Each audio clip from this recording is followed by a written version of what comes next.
Alors, qui est un enfant? Nous posons toujours la question. Un enfant, c'est cet être immature. C'est cet être qui vient de naître, qui grandit, mais qui n'a pas encore la connaissance nécessaire pour faire des choses, pour faire des activités, pour faire ce que nous pouvons attendre de lui. Il est bien vrai que tout savoir se transmet et c'est à partir de ce savoir que nous sommes capables de faire des choses ou nous sommes capables d'être. Et donc, nos enfants qui viennent de naître, 1 an, 2 ans, 3 ans, 4 ans, jusqu'à 9 ans, souffrons que nos enfants soient encore imparfaits. Autrement dit, il va se définir par son immaturité à faire les choses.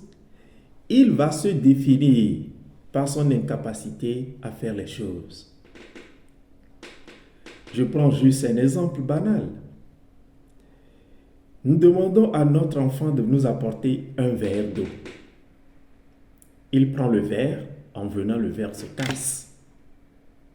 Certes, c'est un gâchis. Nous avons pris de l'argent pour acheter ce verre. Un verre que notre enfant vient de casser, qui peut-être faisait partie même d'un ensemble de verres. Et donc, cela est frustrant. Je comprends, chers parents, que c'est frustrant.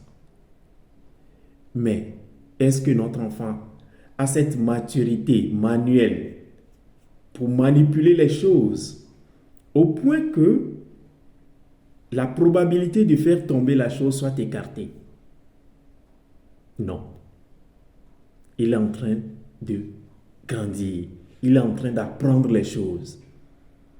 Et cela se joue tant sur son physique, sur sa capacité à appréhender les choses, tant également sur sa maturité cognitive, intellectuelle, et tant sur sa capacité affective.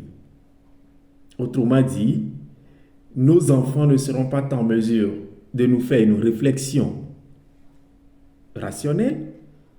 Ça, nous le verrons avec le développement cognitif, le développement de l'intelligence chez l'enfant. Les enfants ne seront pas en mesure de nous exprimer aussi aisément et facilement leurs émotions. On le verra également avec le développement affectif. Et les enfants ne seront pas en mesure de faire un certain nombre de mouvements, d'appréhender les choses telles qu'on l'aurait souhaité.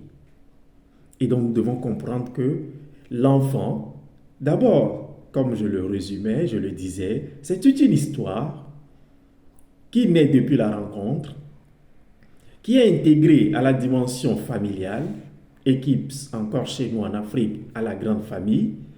Est-ce que cette relation, elle est acceptée ou elle n'est pas acceptée? Cette acceptation ou non peut impacter le futur de l'enfant. Et donc déjà, à partir de là, de la rencontre, de comment cette rencontre a été acceptée par les deux familles, les deux belles familles, cela va jouer dans le développement de l'enfant. Le cadre physique dans lequel l'enfant va naître va impacter également l'enfant. C'est-à-dire, je ne parlerai pas uniquement du cadre relationnel, du cadre affectif de l'environnement social, mais également du cadre physique qui peut impacter. Et ensuite, nous devons aussi comprendre que l'enfant, c'est un être immature, c'est quelqu'un qui est en train de grandir et qui n'est pas encore capable de pouvoir faire les choses en termes de mouvement, en termes d'appréhension, en termes intellectuels et en termes affectifs.